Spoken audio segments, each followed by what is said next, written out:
Other Side by Alfred Kubin. An exceedingly enigmatic and strange book, but one which does have the potential to make an impression, I believe. So, Alfred Kubin, if you don't know, was an Austrian artist and author who lived from the late 19th to the mid 20th century. His artistic style was kind of darkly surreal. His A lot of his work actually is pretty visually striking. It may be worth checking out if you are an art aficionado out there. But he was also a writer of one book at least.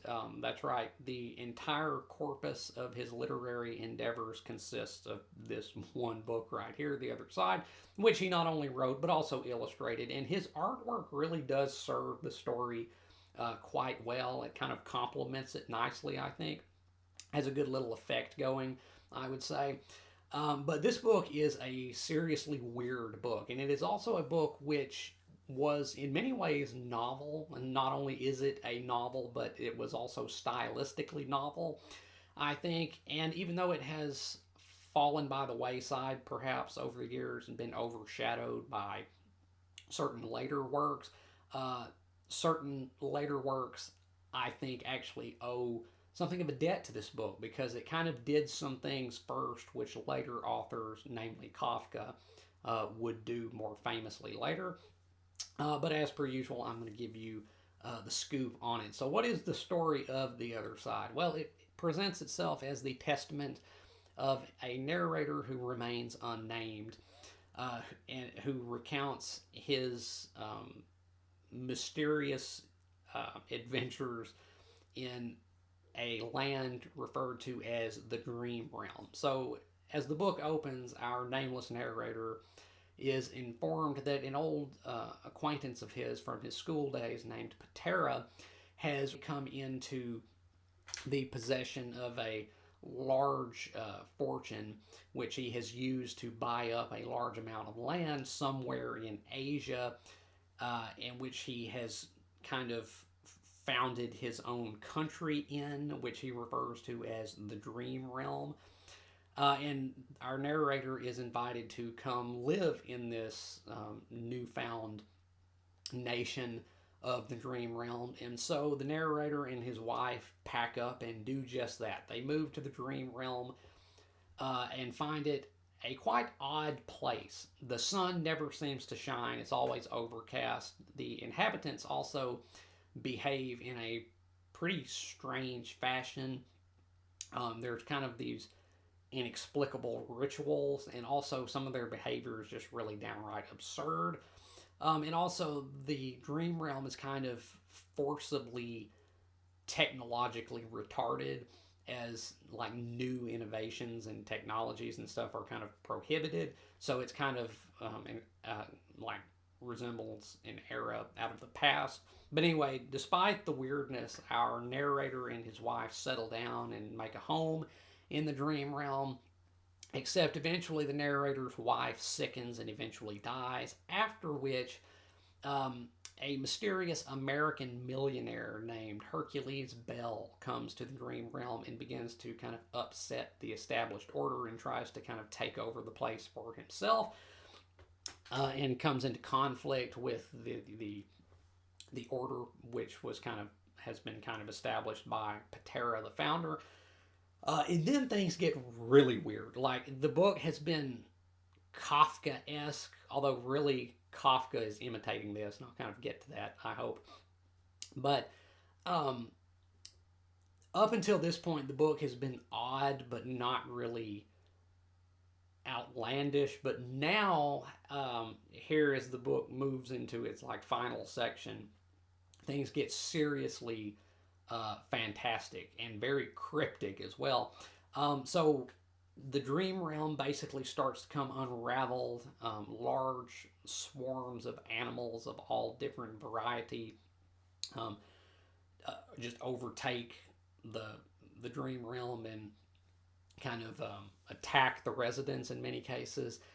As well, the materials of the buildings and clothing and utensils and such just mysteriously begin to decay and fall apart. Iron starts to rust rapidly. The buildings just collapse and fall into disrepair.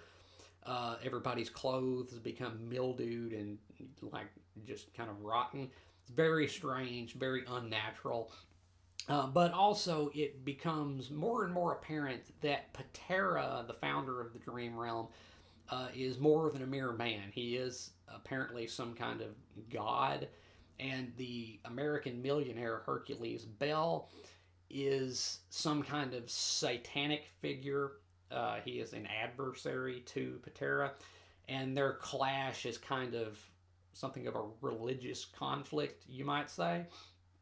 Um, and then in the end, things just go flat out wacky as Patera and Hercules Bell um, duke it out. They like grow to like kaiju sized um, figures, and then they fight, and then some very, very kind of mysterious stuff happens, which and it moves so quickly in the final pages that it's kind of hard to just keep up with what's happening. But eventually, the dream realm collapses, and the forces of different European nations kind of invade, but all they find is a bunch of ruins. And then the narrator concludes his story. But the actual ending to the book, after the final line of the story, we have this kind of crude yet haunting mini portrait. I don't know if you can see it on here, but that, and then underneath it is the line, "The Demiurge is a hybrid." And that's how the book concludes. So, yeah, the other side, weird ass book, but also a striking book in many respects. So let's talk about the technical aspects of the other side. The writing in the book is good. Not only was Alfred Kubin adept with a brush, but he was also at least competent with a pen, and I really don't have anything to complain about with the prose in this. It's a pretty well written book, all in all. So the writing, good enough anyway. The characters, though, are a different story. None of the characters in this book have any depth whatsoever. We know virtually nothing about our narrator. We don't even know his name. We know nothing pretty much as regards his backstory, other than that he went to school with this mysterious figure named Patera. And none of the secondary characters are any better. It's all very shallow in terms of the depth of their portrayal. But then again, this is not a book that was ever intending to be some kind of intensive psychological character study. It's much more something relying on atmosphere and kind of cryptic motifs, you might say. But yeah, that does not change the fact that the character work in this book is seriously lacking and flat and without depth. So got to knock it for the characters. But now let's talk about the actual story, because the story of this book, as I said earlier, is pretty novel, and it was kind of doing some things that other writers would later do. And again, I'm speaking specifically of Kafka, because this book was Kafka before Kafka. So what we refer to now as Kafka-esque, which is a kind of um, an absurd and kind of bureaucratic type of narrative, which is kind of heightened in its depiction of reality, to where things are skewed but not like overly so, to where everything feels off but not like, it's kind of hard to put your finger on exactly, you know, what is what's going on. It's about bureaucracy and kind of the absurdity of modern life. You know, that's kind of the elements of Kafka-esque. But what we refer to as Kafka-esque is actually an imitation of this book, because this book did that first, and I believe that Franz Kafka actually was inspired by this book. So really, we should not call it Kafka-esque. We should call it Kubin-esque, because Alfred Kubin was doing that first. Now, he does not do it to the extent that Kafka did. Like, if you read Kafka's The Trial, that entire book is, you know, the quintessence of Kafka-esque. It's about a man caught up in an inexplicable conspiracy that's never explained, accused of some unspecified crime, and kind of devoured in the labyrinthine entrails of a bureaucracy which is never, made clear exactly what it constitutes, what the point is. That's what Kafkaesque is. This book does not do it as heavily. In fact, the elements which you might refer to as Kafkaesque kind of fade away as the story goes on. It's really more in the first parts of the book where the narrator is observing the daily happenings in the dream realm and how the inhabitants of the dream realm perform actions which don't seem to make any sense and engage in kind of rituals that have no real explanation, and do things that are really just downright absurd and feel very dreamlike. Again, the dream realm, it feels very surreal, very dreamlike. But then as the book goes on, that aspect of it is kind of downplayed in favor of religious allegory of a sort, I guess you might say. So, like I said, as it goes on, it becomes clear that Patera is some kind of godlike figure or demiurge, you might say, hence the way that the book concludes with that image and that line. Patera is some kind of demiurge, I guess, and the American millionaire Hercules Bell is some kind of satanic figure. And I was really, really reminded when reading The Other Side of Judge Holden from Cormac McCarthy's Blood Meridian. It felt to me like there were a lot of similarities, a lot of overlap between the characters of Judge Holden and Hercules Bell. They feel like they fill similar roles, and yeah, so he's like some kind of adversarial satanic figure. But the thing is that I don't really know what to make of all these motifs and elements, because the the allegory of it, if you can call this an allegory, is never like one to one. It's never exactly clear what is meant to be said or what is being said, or if there even is meant to be anything cogent that is said. That is to say, the devil figure is not really particularly villainous, at least not any more so than some of the other figures in this. In fact, Patera himself, who is kind of the architect behind this whole realm, this whole narrative, is not really portrayed as all that laudable or illustrious. It's very much kind of like the silence of God thing.